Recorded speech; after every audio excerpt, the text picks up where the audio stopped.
Minasan, ici l'oignon blanc et j'espère que vous allez tous bien. Moi, pour ma part, c'est tranquille.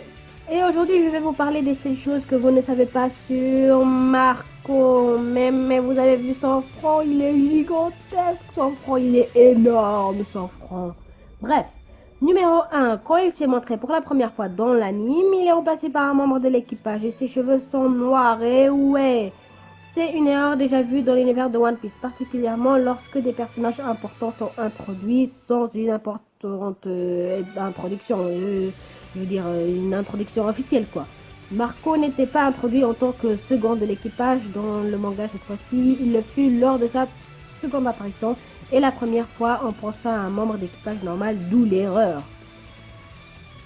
Numéro 2.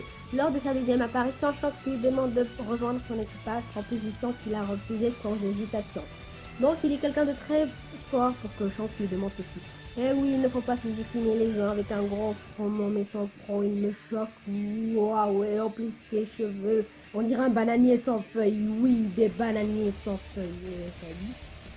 Numéro 3, il s'agit du premier utilisateur d'un fruit de démon de type Zoan. Mitsuka a montré son pouvoir dans la série et l'un des deux seuls avec Sengoku. Eh oui. Numéro 4, c'est l'un des seuls seconds connus qui ait remplacé son capitaine après sa mort. Eh oui. Numéro 5, Barbe Blanche, Monkey D. Luffy, Baggy et lui sont les seuls Shanks. Waouh. Sont les seuls personnages connus à s'être battus contre les trois amiraux. J'ai bien dit les trois, j'ai pas envie de débat dans les commentaires. Numéro 6, il se classe 12e du 5e sondage de popularité de One Piece publié dans le Shonen Jump.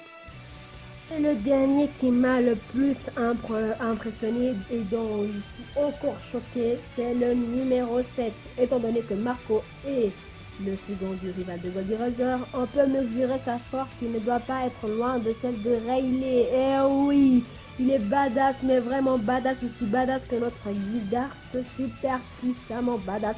Mais attendez, sans oublier que sa badassitude est aussi grande que son front. Eh oui, son front, il est énorme, son front. Et voilà, c'était tout pour cette fois-ci. Je sais qu'elle était courte, mais j'avais pas beaucoup d'inspiration.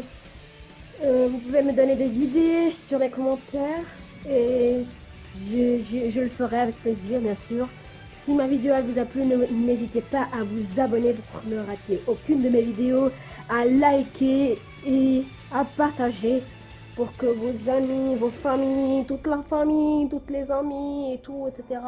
Bah, ils s'abonnent. Alors, merci et au revoir, Diana.